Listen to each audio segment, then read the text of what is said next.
Голем број пациенти чекаат да бидат сместени во единствениот здравствен објект за геријатриска и палијативна медицина во Македонија, специјалистичката болница 13 ноември, особено по скандалите со приватните домови за стари лица, рече директорката на болницата Ленча Нелоска.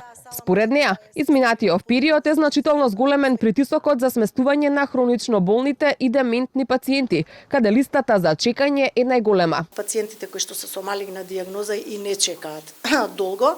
Проблемот е во одделот геријатрија, особено е проблем со пациенти од категорија на деменции. Во меѓувреме знаеме дека имаше скандали во приватниот сектор, така да ние на уште поголем притисок се најдовме за сместување на пациенти.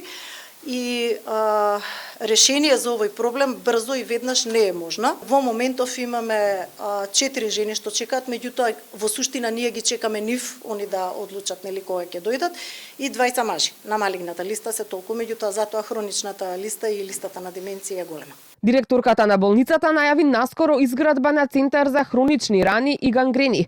Новиот објект, како што се предвидува, ќе содржи 18 амбуланти, околу 100 геријатриски кревети и операциона сала, а ќе биде во непосредна близина на постоечкиот објект на местото на старите бараки. Очекуваме наскоро да помине на влада,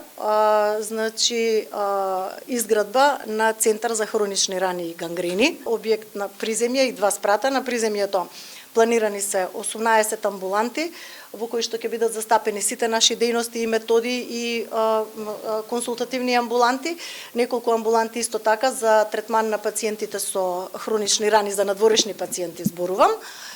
На вториот спрат се планирани околу 80 геријатриски кревети со што ќе се зголеми капацитетот, а на вториот спрат ќе има уште 20 на геријатриски кревети, меѓутоа планирана е и операциона сала со 4 кревети за интензивна и 12 кревети за постинтензивна нега за пациенти со гангрена. Геријатриската болница денеска за прв пат доби 5-годишна акредитација за работа од Агенцијата за оценување на квалитет и акредитација.